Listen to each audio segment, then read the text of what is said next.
Fala pessoal, meu nome é Benito, sou professor de Biologia e hoje nós vamos ter uma aula sobre tipos de reprodução sexuada em organismos uni- e pluricelulares.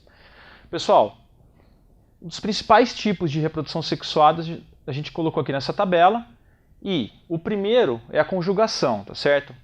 A conjugação envolve duas células unicelulares, tá certo? Uma célula vai ter a função doadora e a outra célula receptora. A doadora, ela é portadora de uma estrutura de DNA que nós chamamos de plasmídio, tá certo? Que é essa estrutura redonda aqui. A célula receptora, ela não tem o plasmídio. Então, esses organismos aqui vão trocar partes de DNA, tá certo? Então, por isso a reprodução sexuada. Reprodução sexuada sempre há troca de material genético. Pessoal, então, depois de formar essa ponte citoplasmática aqui entre as duas células, esse plasmídio é replicado e é transferido da célula doadora para a célula receptora. E no final desse processo, as duas células são portadoras desse plasmídio, tá certo? Esse método, então, nós chamamos de conjugação, perfeito? Galera, outro método de reprodução sexuada em organismos unicelulares é a transformação. A transformação nada mais é que um organismo que morre no ambiente, tá certo? Sua carga genética aqui acaba sendo degradada no ambiente em pedaços menores, perfeito?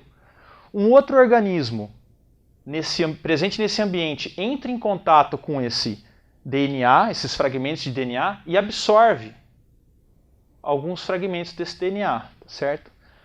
Esse DNA, então, posteriormente, ele vai ser incorporado ao genoma da célula, tá certo?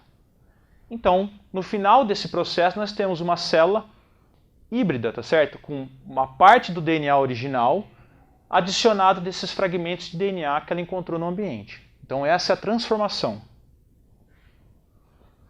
Pessoal, outra forma de reprodução sexuada importante é a fecundação, tá certo? A fecundação ela pode ser tanto interna quanto externa.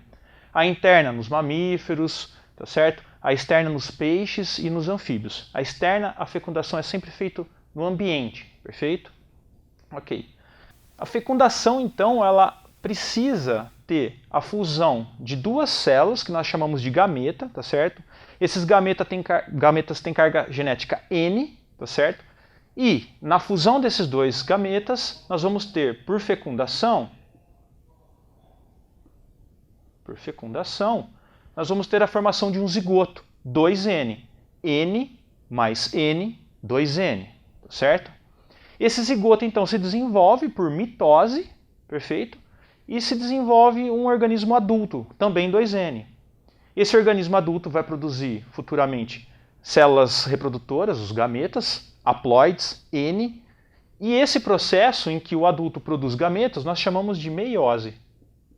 Meiose. Então, meiose é o processo pelo qual o adulto faz gametas, perfeito? E a gente fecha esse ciclo de fecundação. Pessoal, uma coisa muito importante aqui que envolve as trocas genéticas aqui, né? Os gametas de um indivíduo se fundem com outro indivíduo. Uma outra forma ainda de gerar diversidade nesse sistema seria o crossing over. Crossing over, perfeito? O crossing over é uma fase da meiose que ocorre na subfase paquíteno da prófase 1 da meiose, perfeito? Super importante isso daqui. Então, nesse processo, pessoal, ocorrem trocas de partes dos cromossomos homólogos, perfeito? Então, mais um fator para gerar diversidade, além de um gameta de um indivíduo se fundir com gameta de outro indivíduo. Pessoal, é isso.